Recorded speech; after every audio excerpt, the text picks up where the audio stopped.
Hi, everyone. Welcome to Cultivating a Generation of Hope and Resilience, the third panel of Jewish World Watch's second annual Impact in Action.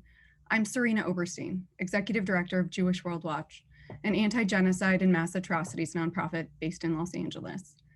Rooted in our own experiences of persecution, Jewish tradition, and values, Jewish World Watch was founded in 2004 when the silence about the genocide in Darfur was deafening. More than 17 years later, genocide and mass atrocities are still rampant, and we are obligated to ensure that never again is a call to action. Impact in Action highlights Jewish World Watch's robust portfolio and the ways we can fulfill our mission through education, advocacy, and empowerment projects. The goal is to provide an opportunity to hear from our empowerment projects in the Congo, Bangladesh, and Chad, as well as our coalition partners in the US, who we work with to advocate for lasting and impactful policy. The power and strength of the people on this panel are inspiring, and I hope it galvanizes you to take action by visiting our website, signing a petition, calling your elected officials, joining our advocacy committee, or giving financially.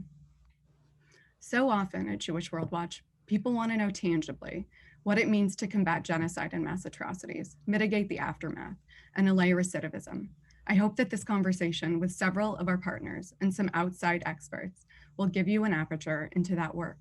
I also hope that as we discuss the root causes of violence and their solutions, be they in the Congo, the Northern Triangle, or the United States, that you'll hear the parallels across regions of countries and the world for how prevention, intervention, and assimilation are critical to create lasting solutions, and that core principles to the model must include compassion, dignity, and empowerment. I'm particularly excited about this panel of human rights advocates and practitioners of this work, including Program Director of BVES, Dr. Murabazi Namagabe, co-founder of Africa New Day, Esther Ntoto, and Africa New Day's incoming country director, Andre Lundula, and my former colleague and longtime hero of mine, who is currently serving as the Oakland Chief Violence Prevention Chief, Guillermo Cespedes. We are also extremely appreciative to have longtime partner and founder of the Congo Peace School, Amani Tom, who's gracious enough to translate for us today. Next week, you'll have the opportunity to hear more from Amani during the second part of this series about cultivating a generation of hope and resilience. Today, you'll hear stories of resilience and the unique circumstances that each of our partners have personally overcome to accomplish great feats of leadership, as well as show the lessons they've learned, how the lessons they learned led them to architect holistic approaches to address and allay root causes of violence. In just a few moments, you'll hear from the indelible Sandra Cordero, a longtime colleague and dear friend. Sandra is currently a nonprofit political and social impact strategist. She previously served as key advisor to the Office of the United States Executive Director at the Inter-American Development Bank and oversaw the creation of nearly $5 billion in public and private infrastructure investments in Central America. Sandra led countrywide NGO efforts in Tanzania and Colombia, working on issues affecting women and children, and was the founding director of Families Belong Together.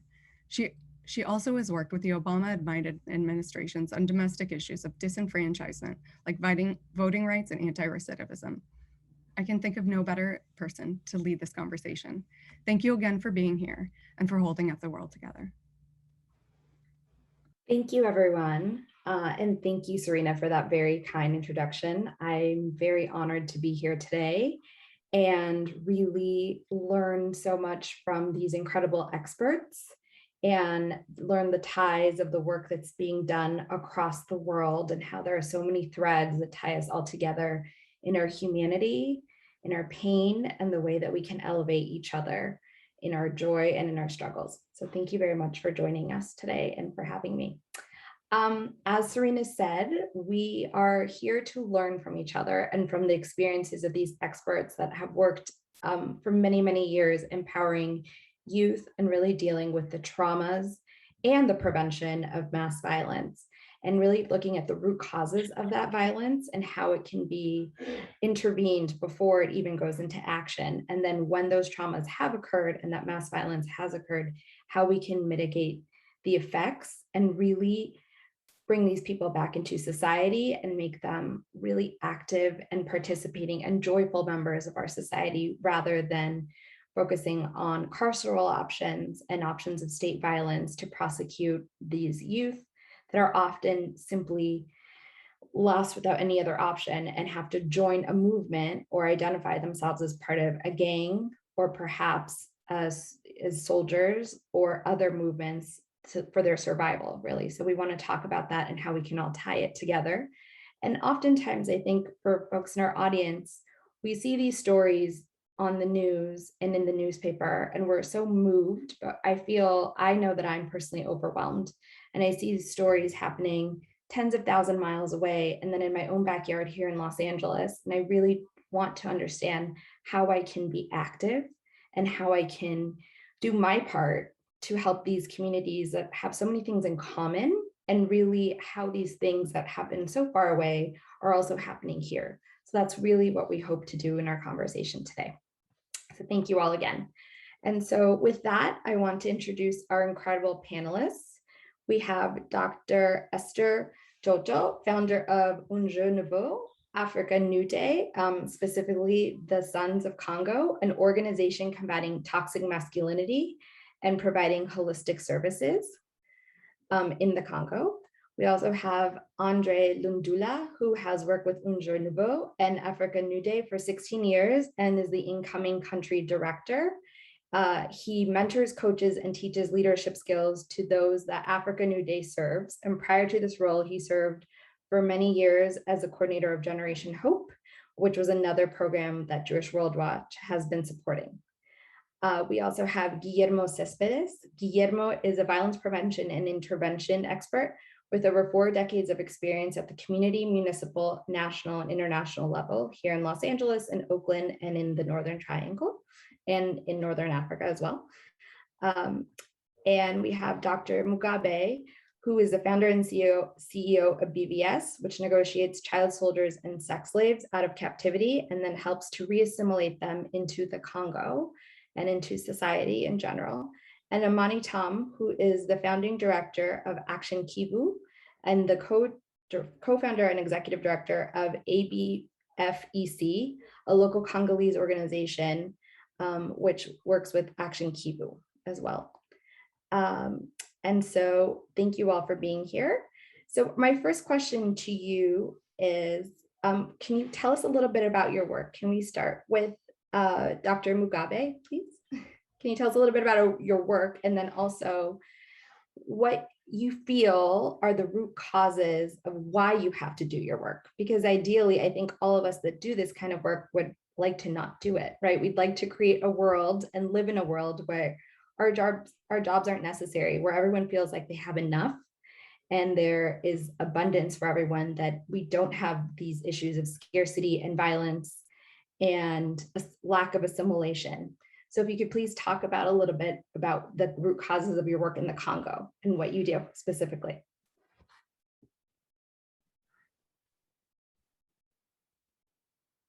Yes,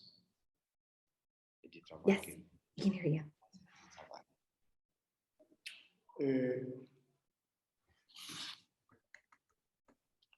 Bonjour à tout le monde. Hi everyone. Bonjour. Je suis content de participer à cet important panel. I am so delighted to participate in this panel, to be part of this panel today. Le travail du BVS, un travail que nous avons débuté dans les années 89. We started working with BVS in 1989. Et officiellement, nous avons créé le BVS en 92. BVS was officially born in 1992. Nous avons débuté avec les enfants victimes de violences domestiques, les street children. We started working with street children, take them out of the street and make sure they have a home. Et en 94, nous avons ajouté un groupe cible important, les enfants qui ont été impliqués dans violence de masse dans les génocides au Rwanda et qui se sont réfugiés à Goma et à Bukavu en République démocratique du Congo. In 1994, after the Rwandan genocide, we also started working with children who were affected by the Rwandan genocide as masses were forced to flee to Goma and Bukavu in South Kivu. Et nous avons travaillé avec deux catégories d'enfants, les enfants qui étaient impliqués aux côtés des militaires génocidaires au Rwanda et des enfants qui avaient perdu leur famille dans ces violences de masse-là au Rwanda. In 1994, we worked with two categories of children who were forced and who were used in the Rwandan genocide, and children who were separated from their families as an aftermath of the Rwandan genocide. Et en 97, nous avons eu une troisième catégorie d'enfants victimes de violences de masse. Et ce sont les fameux enfants soldats, les Kadogo, qui ont été utilisés par la rébellion qui prendra le pouvoir au cours de cette même année 97 à Kinshasa. In 1997, we had a third category of children. These are children who were used as child soldiers right after the First Congo War. And these children were used within armed forces. And that was during the First Congo War, and masses of children were forced to join armed forces. And we helped also to do some work with them to make sure they are out of armed forces. Nous avons mené le combat auprès du gouvernement officiel qui venait de s'installer à Kinshasa. Et nous étions en train de penser qu'on était en train de trouver une solution durable. Malheureusement, en 98, une année après, il y a eu une nouvelle rébellion et qui a généralisé les violences au niveau de tous les pays. In 1997, we started working with the newly established Congolese government, trying to negotiate and make sure children are not used within armed forces. But unfortunately, only one year later, in 1998, that was during the Second Congo War, so many children again were used by a rebel group which turned their guns against the official government. And they really massively used so many children as child soldiers to fight. Et avec le soutien de la société civile et de la communauté internationale, nous nous sommes bâtis pour appuyer l'adoption d'une loi portant protection de l'enfant en janvier 2009. Et on pensait que cette loi allait aider à mettre fin à cette implication des enfants dans la violence. With support of civil society movement here in the Congo and the international community, there was an adoption of a child protection law to make sure children are no longer being used within armed forces, but unfortunately. Mais malgré tout ça, aujourd'hui, les enfants continuent d'être impliqués dans la violence. No matter the child protection law by the international community, children in our context continue being used within armed forces and armed groups, unfortunately. Et donc, si on revient au début de nos actions, nous avons été tellement motivés. D'abord, je pense qu'il y a une motivation vocationnelle. Et après, cette motivation vocationnelle a été soutenue par le professionnalisme. If we go back to why, what are the motivations? Why do I do this work? I do this work because I feel it is a call. And I have to do it. And number two, we can't just stand idly and watch. There is also professional reasons it has to be done. J'ai grandi dans un des quartiers les plus pauvres de la ville de Bukavu. Et tout petit, j'observais les violences domestiques contre les femmes et contre les enfants. Et ça, je pense que c'est depuis ce moment-là que la vocation a été lancée. Après, également, il y a aussi des arguments spirituels. Je suis un croyant catholique et donc j'ai cette éducation spirituelle aussi à essayer d'appuyer cette vocation et ce professionnalisme jusqu'à aujourd'hui.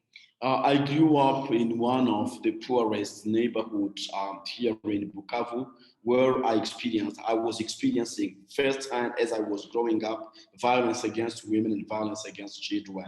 So from a spiritual perspective, I go to church. I am a Catholic believer, and I know that I felt that I have to do something if I go through the Bible. Something needs to be done to make sure violence against children, violence against women stop.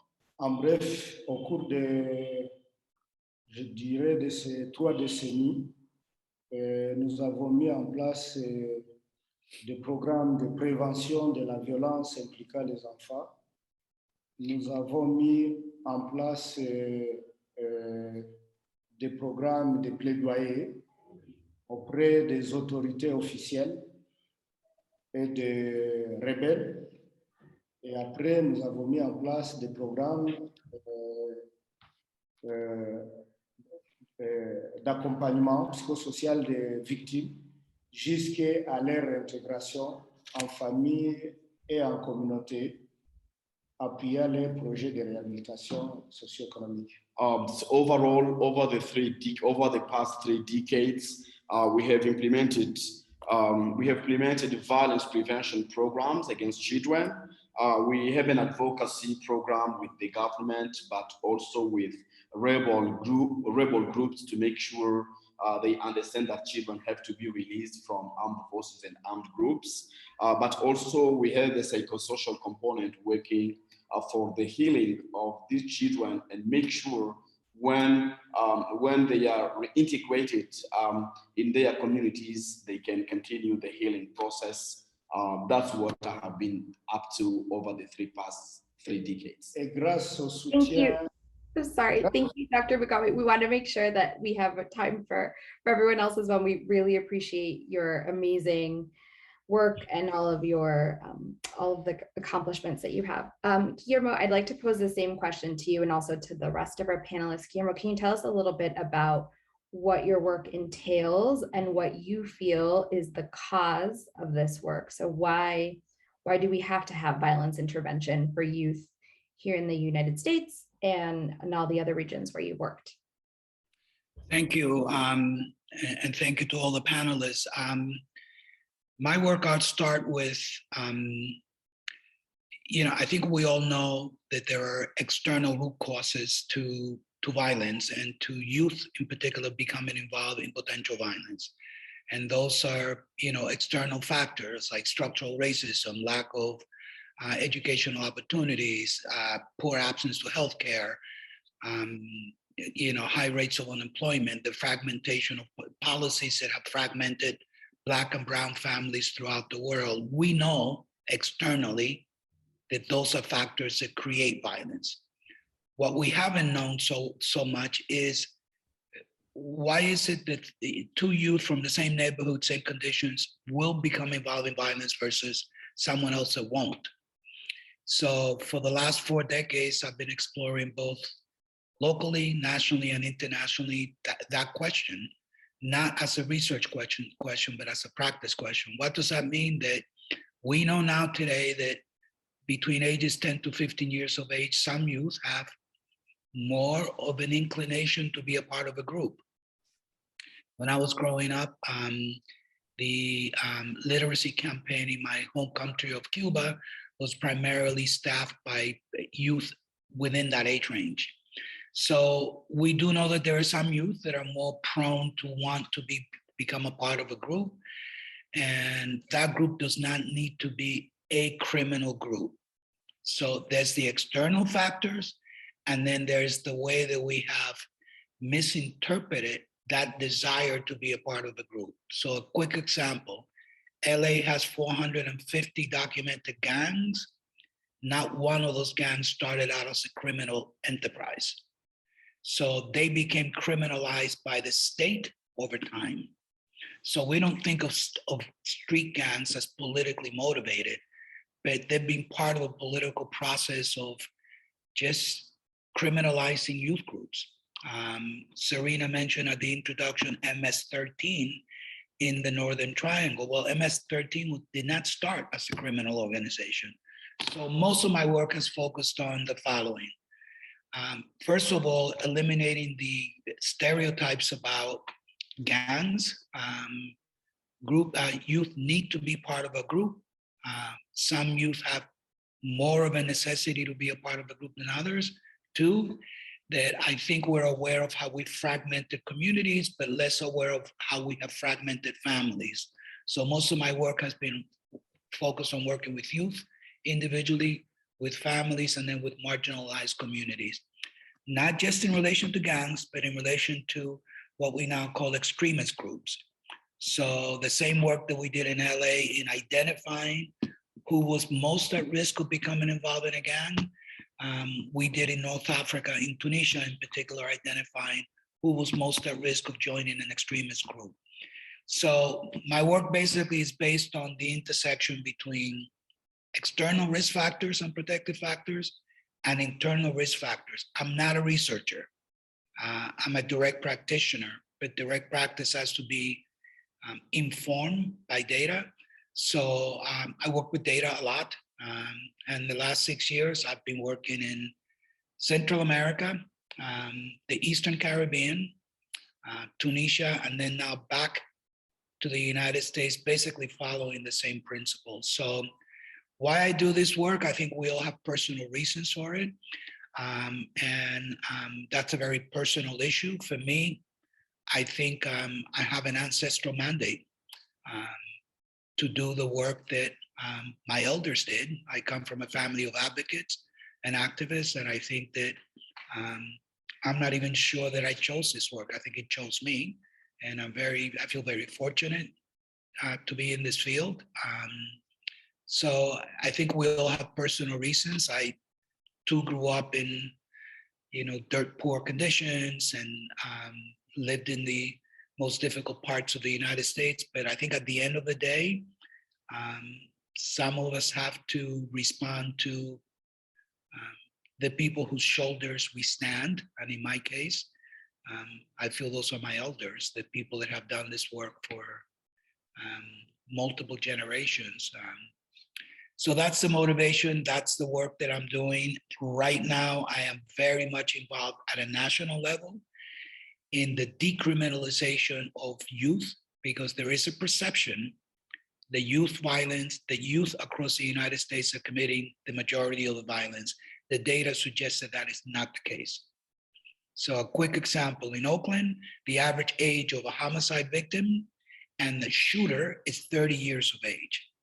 So there's this perception that we've developed, particularly in the United States, that street violence it's carried out by youth, and that is just not the case.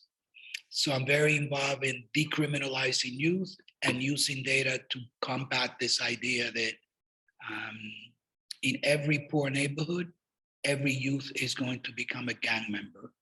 The data does not support that. So let me stop there to give my colleagues a chance to share the wisdom of what they do. And again, my perspective is only one. I don't claim that it's the way forward, but it's just one small piece of a larger puzzle that my colleagues are laying out. Thank you.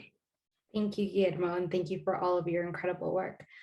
Esther, I'm wondering if you can tell us a bit about your work and if any of the external and internal risk factors that Guillermo was referring to sound familiar in the youth that you work with, and if it really, if you're also focused on the decriminalization of those joining of groups and what that looks like in the context of these massive waves of migration and disruption that we know happen in the Congo because of internal conflicts and then conflicts that have occurred in the region and in neighboring countries. So if you could speak a little bit about that, we'd really appreciate it.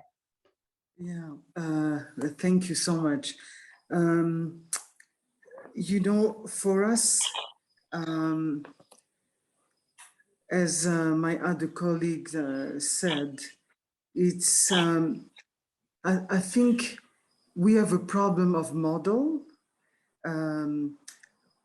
What we are seeing is that because most of our youth don't have any model, we have the poverty, an abject poverty, and people not being able to be who they dream to be, who they thought by going to school they would become. It's not happening, and so the need to belong, which is for everyone, for every human being, something that we seek for. So the need of those youth to belong to something, to somebody even, brings them to be part of those groups and commit those atrocious things. So what our vision is that we want to see a peaceful and prosperous Congo where every individual, men, women, and children are part of the solution. And what is the solution? The solution is that that we cannot continue as African, as Congolese, continue to have our hands out, to think that all our solution has to come from outside, has to come from the Belgium, our former colony, has to come from the big powers in the West. The solution of our problem is ourselves and has to start with us. And we have taken the mission to help every one of our women, men, and children to discover themselves, to develop and deploy their potential and rewrite a new story for Congo. We want to change the image of especially our youth have of themselves, and the image others have of them. That's so important. Andre, could you speak a little bit about how what Esther's speaking about, the lack of a model, and really what does that model look like in your work in particular, once you have worked with these individuals and reintegrated them into society, or if you have, or what does that look like? What does that assimilation and that new model look like once the effects of the violence have taken place?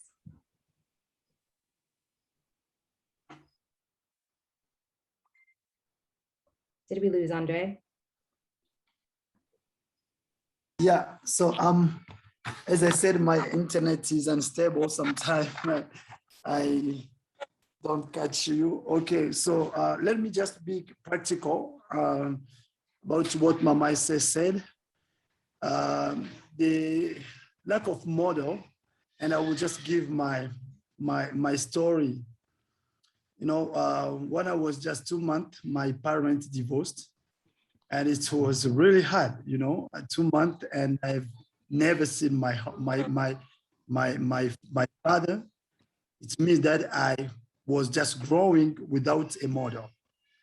Sometimes I was with my mom, who get married again, and I tried to become like the man who became the husband of my mom.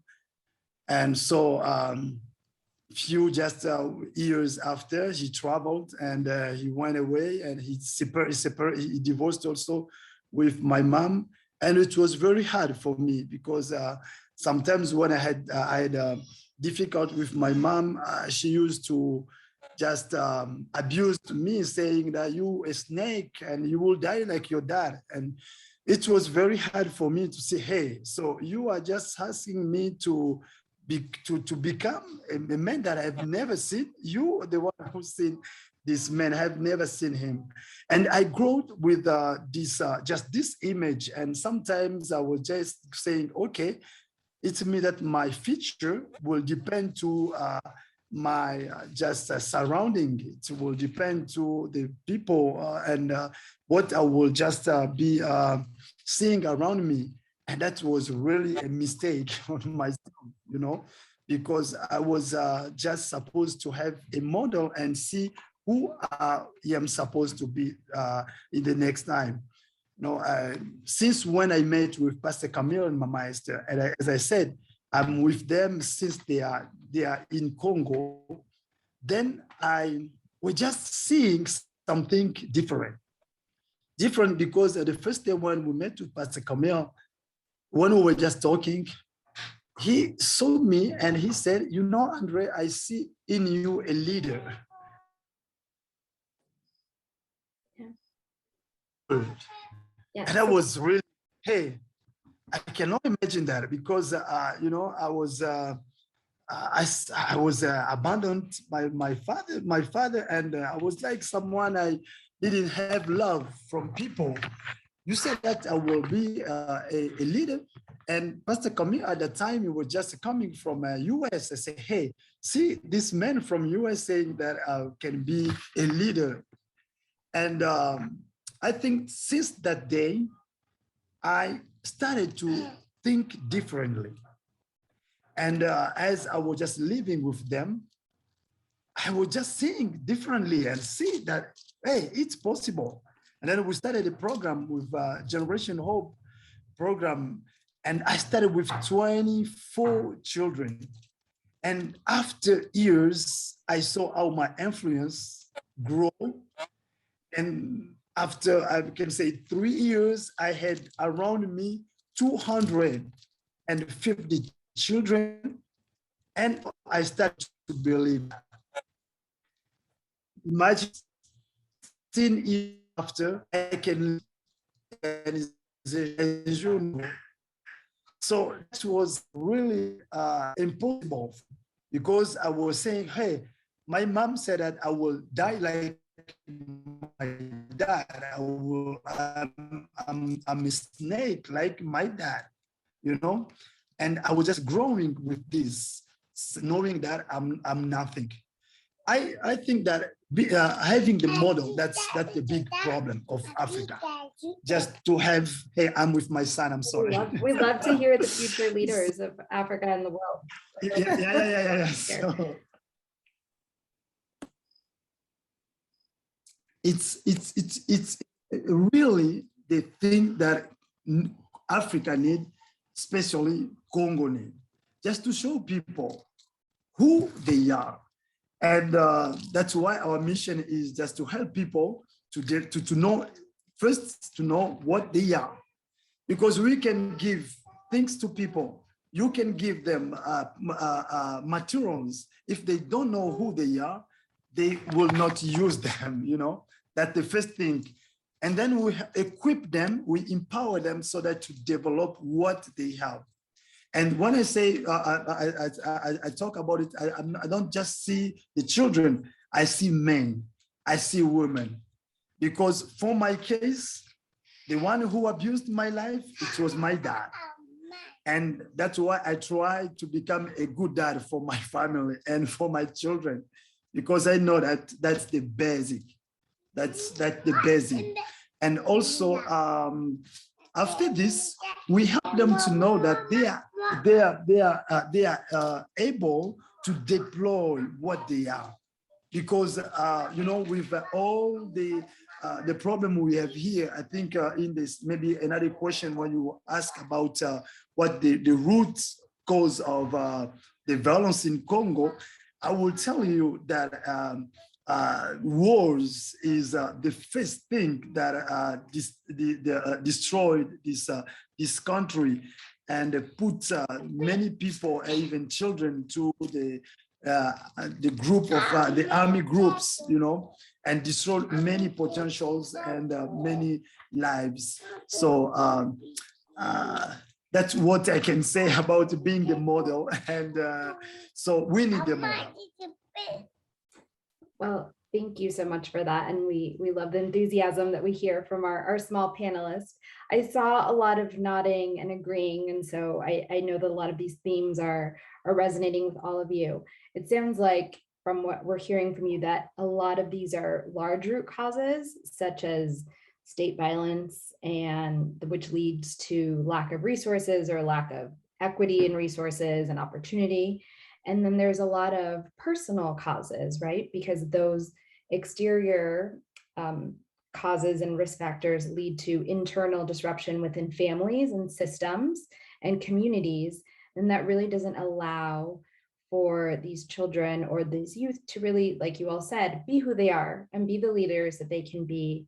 I'm wondering what interventions in your particular programs that you found that do allow them to be these leaders, and what you find really works, and how we can feel hopeful and maybe take some tactile actions within our own communities. So I see Guillermo nodding very enthusiastically. So I'd like to pose that question to you first, and then go around to all of our panelists and hear some of the positive interventions that you found that are really successful. Yeah. Well, first of all, I think every panelist on this this webinar can cite specific things they have done that have worked, have been effective.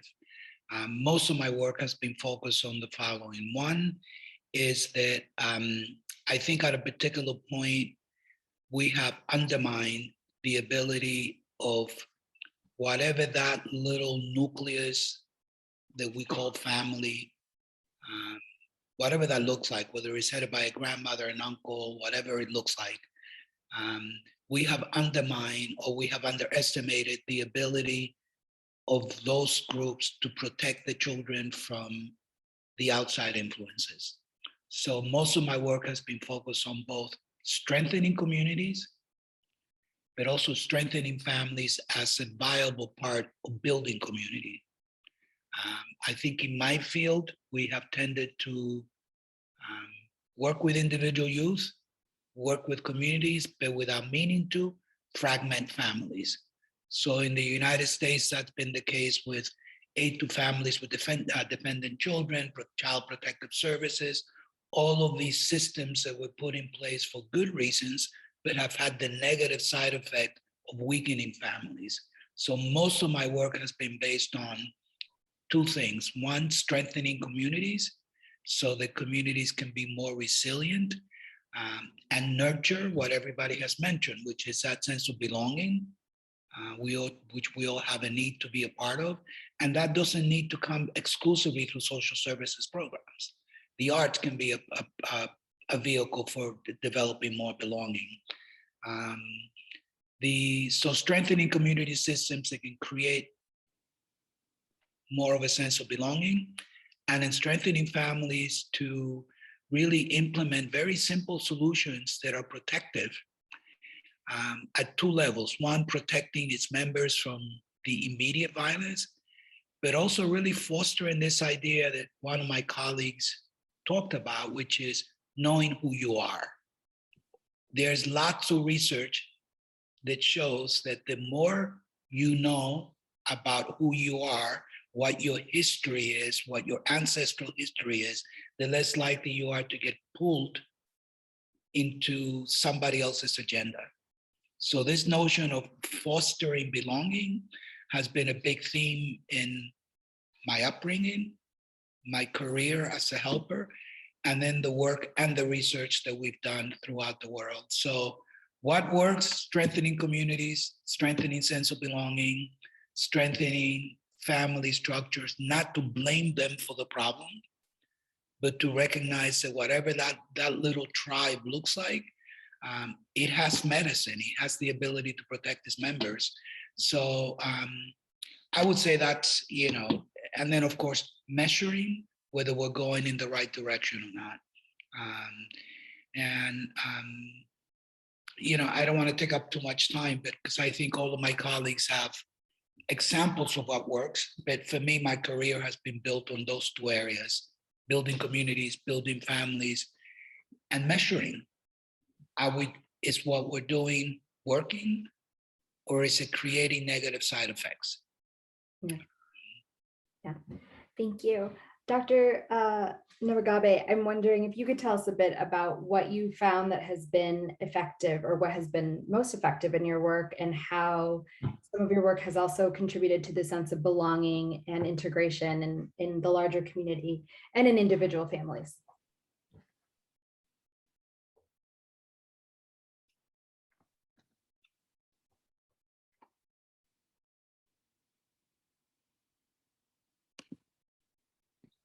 Je voulais d'abord revenir rapidement sur la question des causes profondes de la violence impliquant les enfants. I would like to come back to the root causes quickly. I would like to quickly come back to the root causes of why children are involved in armed forces, armed groups here.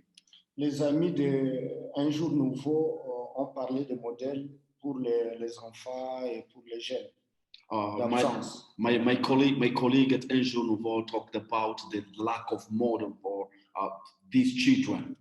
Et ça, c'est une réalité, il n'y a pas de modèle, parce que le système éducatif congolais est un système qui n'a pas prévu un réel modèle qui s'attaque à toutes les causes qui sont à la base de la violence domestique ou de la violence de masse. And it's true, it's totally true, the lack of model. Our educational system did not really foresee kind of this model, prevention model, to make sure we are all standing up against mass atrocities and all these types of atrocities. Même le système spirituel, le système confessionnel, il n'a pas de modèle précis. Et je soutiens qu'un jour nouveau essaie de pallier à cette question-là. Even churches from a spiritual or from church perspective, I can say for certain that there is nothing in terms of model, and I'm very happy African New Day is there and bringing some sort of response to that, helping people to create and put into place a model. Parce que l'expérience montre que la plupart des enfants qui sont plongés dans la violence viennent des enfants exclus de ces systèmes éducatifs au Congo. Based on our everyday and professional experience here, most of the children, a notable percentage of the children involved in armed groups and affiliated with armed forces, come from family settings where they are excluded from family settings, exclusion. Et la violence de masse recrute dans la violence domestique. And mass violence recruited into domestic, into create violence domestically. La plupart des enfants soldats qui sont libérés, on trouve que leurs familles, ce sont des familles qui sont dominées par la violence domestique. Les parents sont toxicomanes, alcooliques.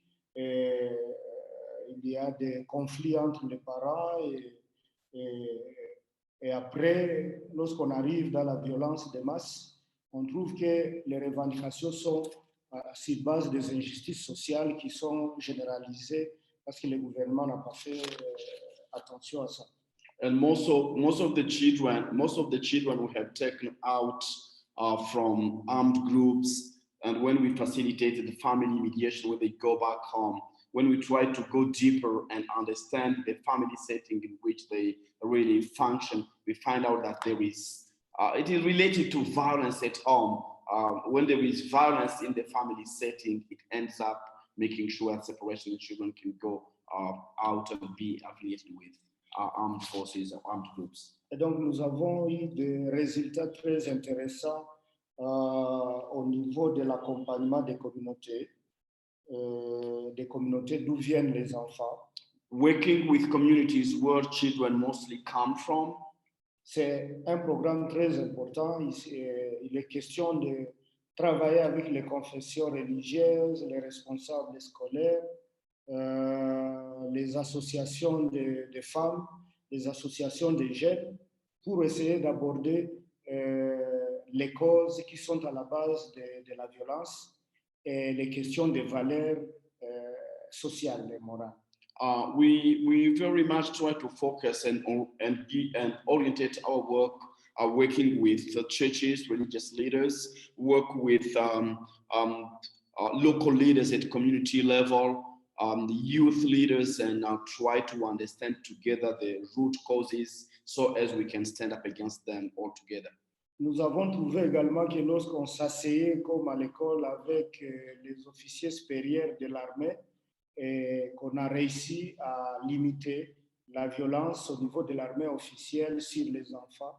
Et actuellement, rarement on trouve des enfants qui sont impliqués dans l'armée officielle.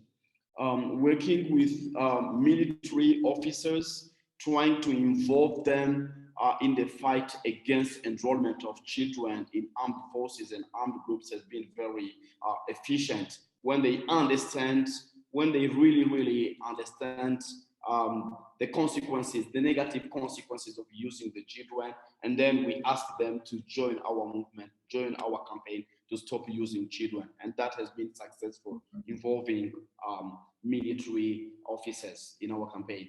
Et le succès qu'on a obtenu auprès des officiers militaires nous a vite conduit à aborder les négociations directes avec les chefs de groupes armés rebelles. And the success we got from working with military officers led us go work with armed group leaders, the armed group chiefs, so as they also understand the benefit of letting children and not recruit or forcing children to be used among their forces.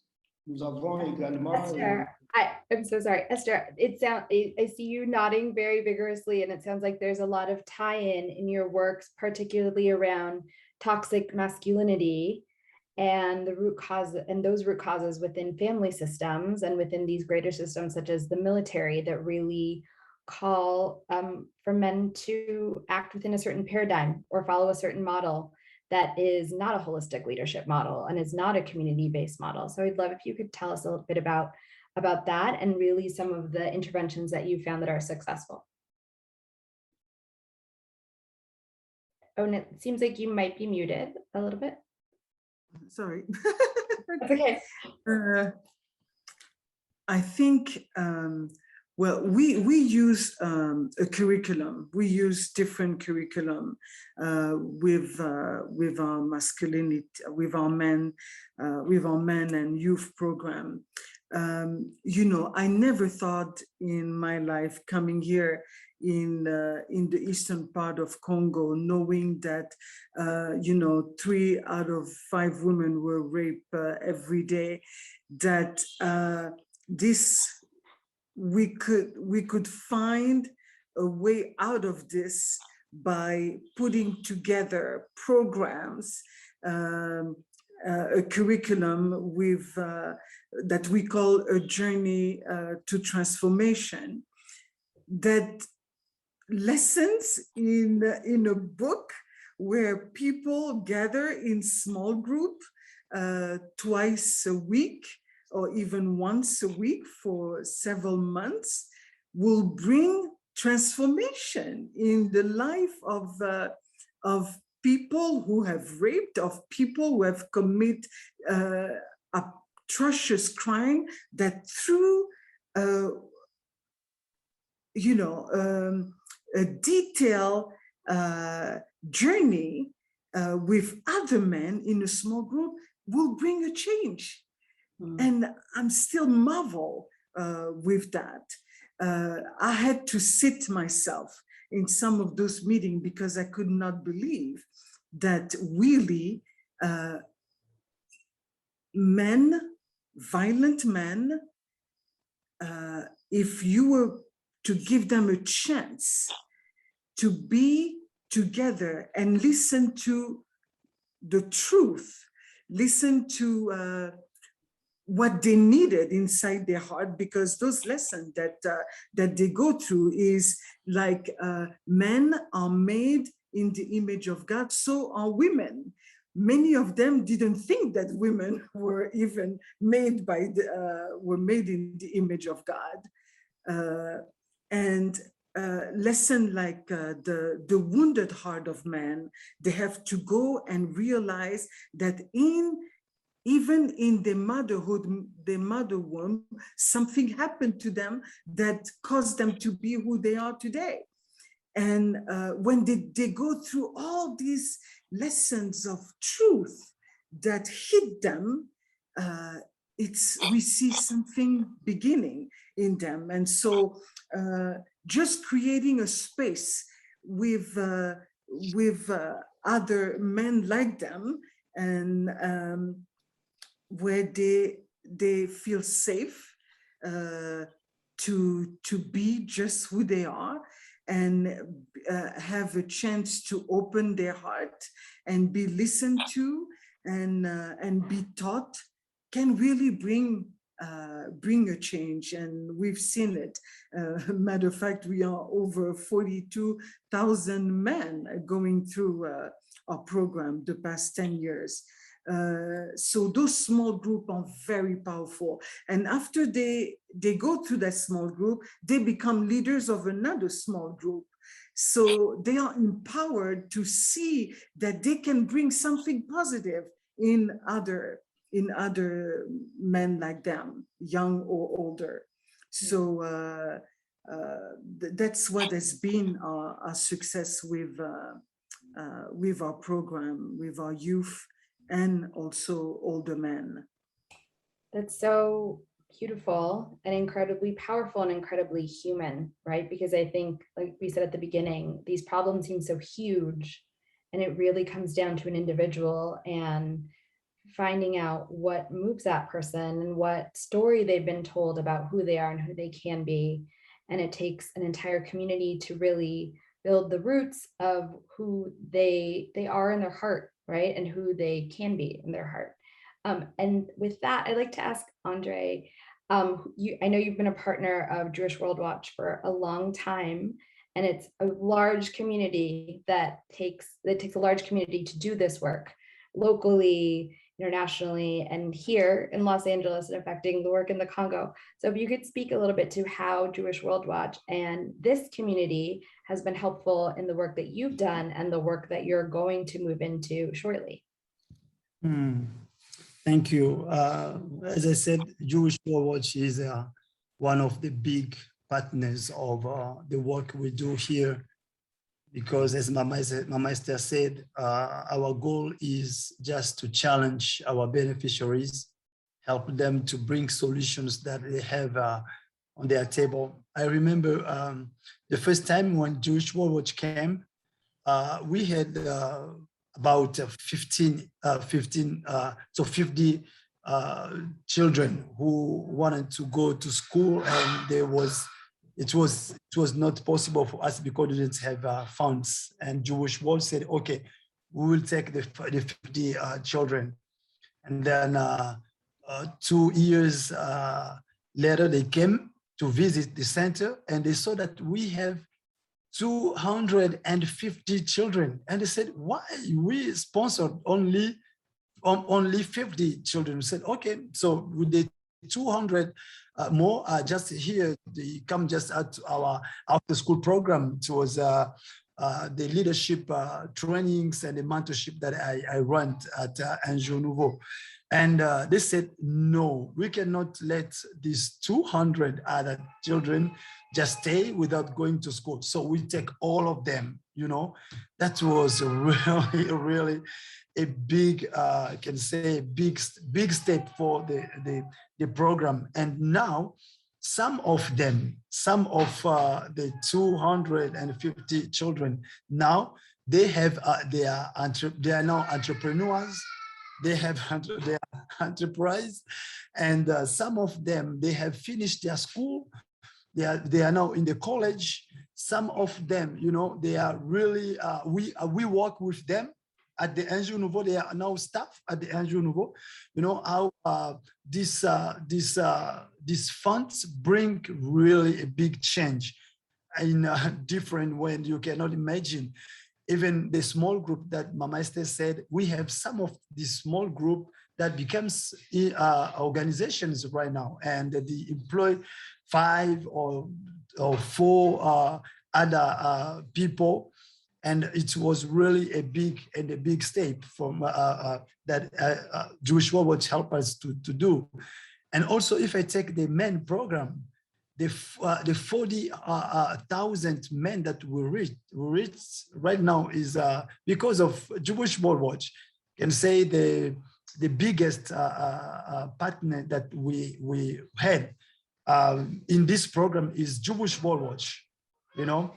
And also something amazing. Today we are now opened in Beni. Beni is also one of the terrible, I can say, place in Congo where people are killed, and we have rebels in different ways.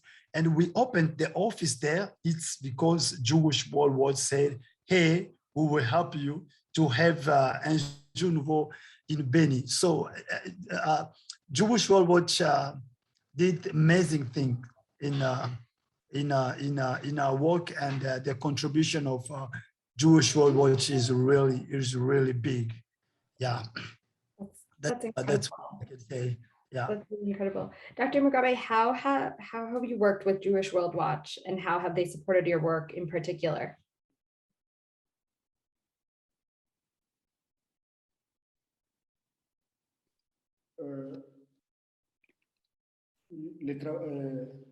Depuis qu'on a le soutien de Jewish World Watch, nous avons des résultats extraordinaires. We have spectacular outcomes and results since we started working with Jewish World Watch.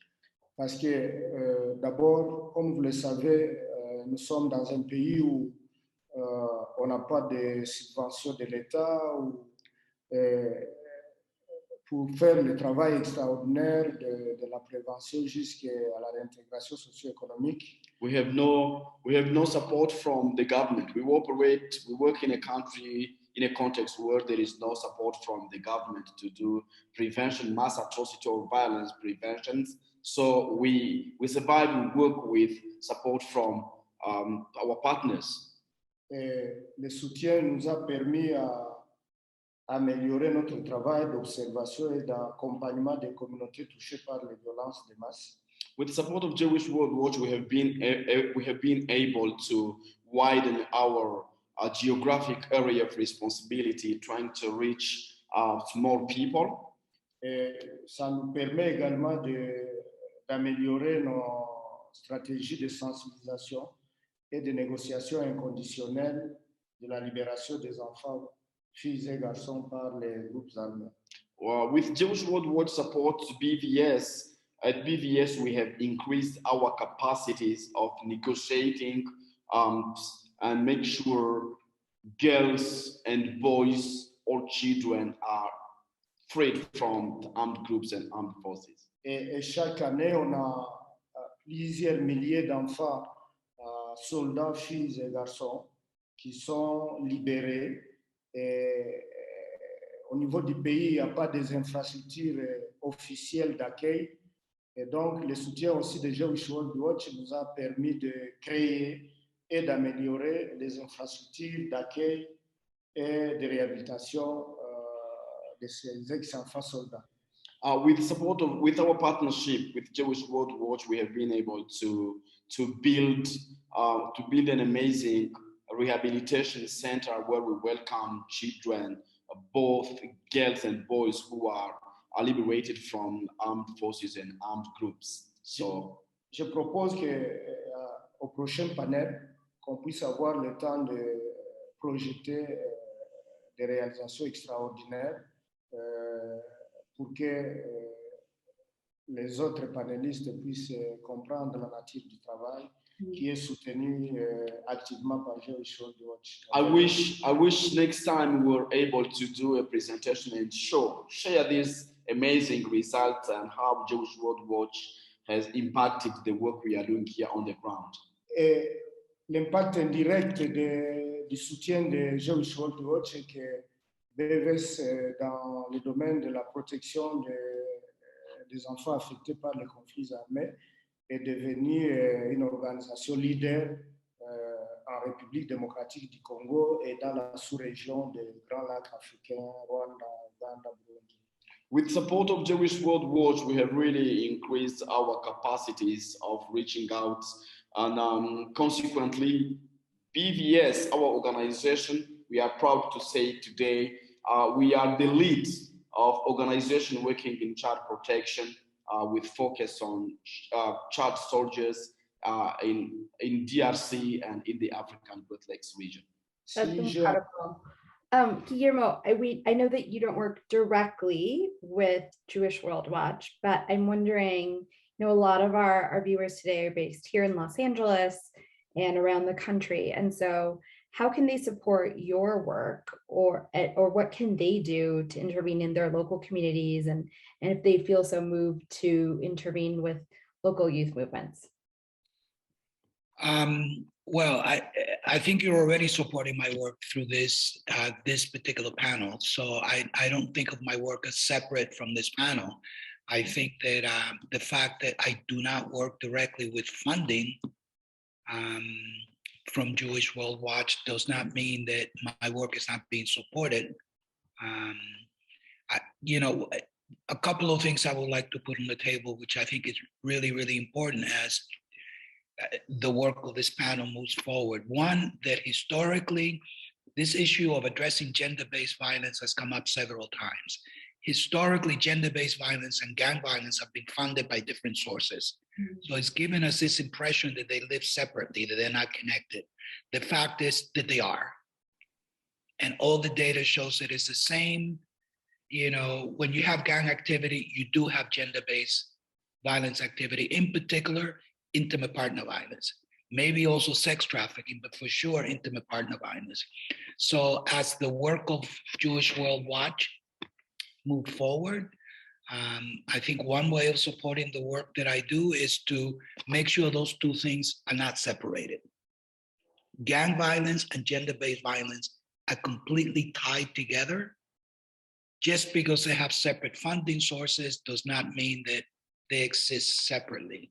So in terms of support for my work, I think I'm very committed to this idea that we're not going to be able to fully address what we call gang violence without really recognizing that a big portion of that violence is actually sometimes created by or supports, in particularly, intimate partner violence.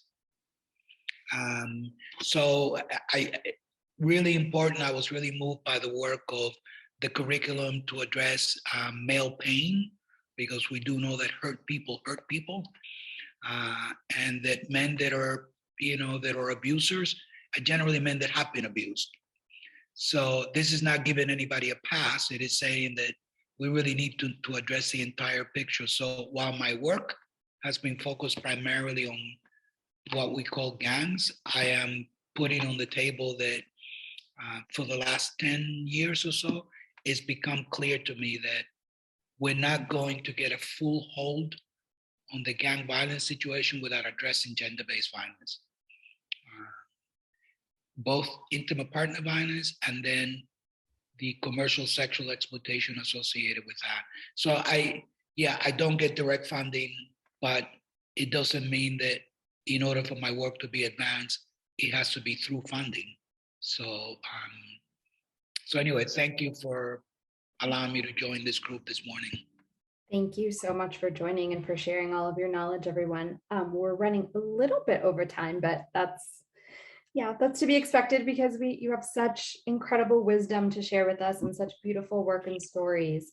And so I want to open it up to our lovely, I think we have about 30 folks joining us right now, for any questions that folks may have or any comments that they have. So please type it in the chat box. And I know that we've addressed some of those questions.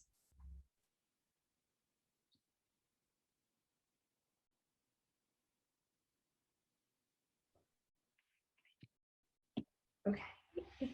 All right. Well, with that, I'd like to turn it back to Serena so she can talk a bit more about how folks can continue to support Jewish World Watch and the greater work that they do within the Congo, and really having conversations like this that tie the work that folks like Guillermo do, and the folks that work in the Congo do, and tying it all together in one big picture and how it affects our global family. So Serena, I want to give the floor back to you so that you can let us know what we can do now that we've learned so much about your incredible work. Thanks so much, Sandra. And thank you so much to all of our incredible panelists for sharing the work that they've done. I want to just, before I thank our sponsors and everybody and give you some calls to action, I want to focus on something that Esther said. She talked about men not realizing that women are also created in the image of God. And it's also a very, very Jewish idea, this idea of what translates into B'Tselem Elohim.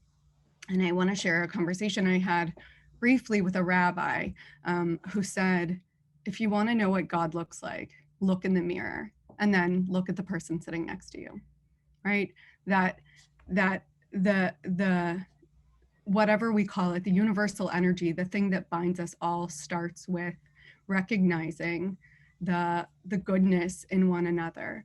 And that if we're going to address issues of systemic violence and mass atrocities, that has to start with healing one another and recognizing our obligation. And that is exactly why Jewish World Watch exists, because we know firsthand what it is to be persecuted. We know what it is to be dehumanized.